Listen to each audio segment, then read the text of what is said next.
alaga namin itong pusa. Hinahakot yung kanyang mga anak. Inilipat dito sa likod ng machine. Ayan siya. Hinahakot niya yung kanyang mga anak. Ayun.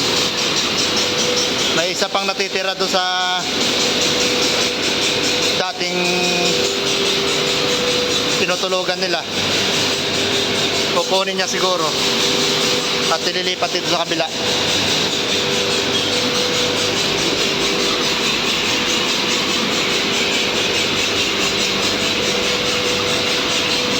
Ito na siya, daladala niya.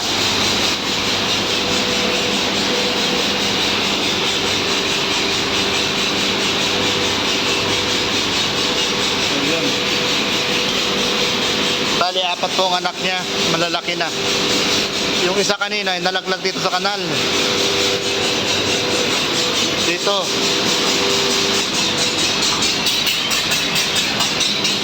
Puro siya ink. Punong-puno ng ink. Kasi naglalakad na kung saan pumupunta yung mga anak niya.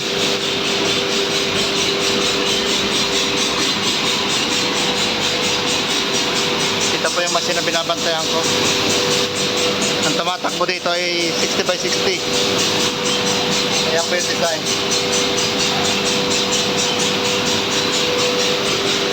Dito naman sa kabila ay 30x60. Wala pang tiles na dumadaan kasi katatapos na mag-cleaning, mag-automatic cleaning.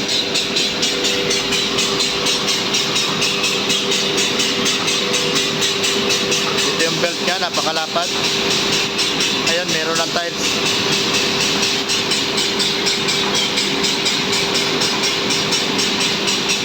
Pabalik-balik yung pusa, yung inahin, naghahakot ng kanyang mga anak.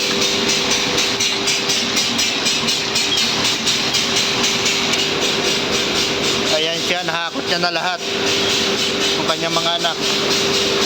Nilipat. Nung ari kanina, ang nanay, nung nalaglag yung kanyang anak do sa kanal, taranta na. Hinahanap niya kung saan.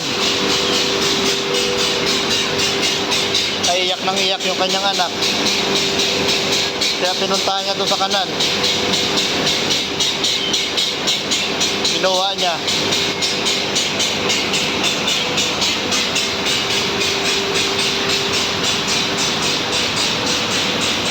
Puro ink din. Dahil sa pagkuha ng kanyang anak kanina, puro ink. Pati siya, ang daming ink.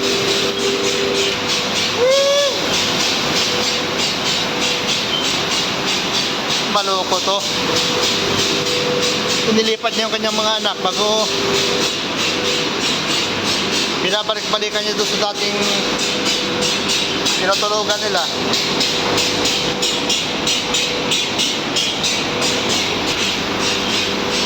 Umiga na. Napagod sa kahakot ng kanyang apat na anak.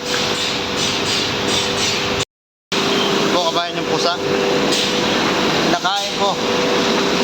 Sardinas po kanyang ulam. Ayan.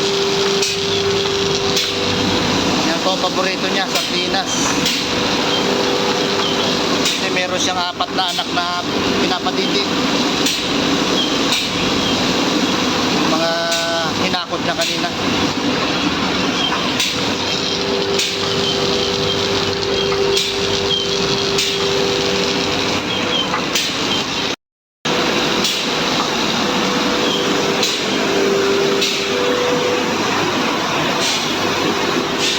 Paano po kabayan, hanggang dito na lang po. Maraming po salamat sa inyong lahat.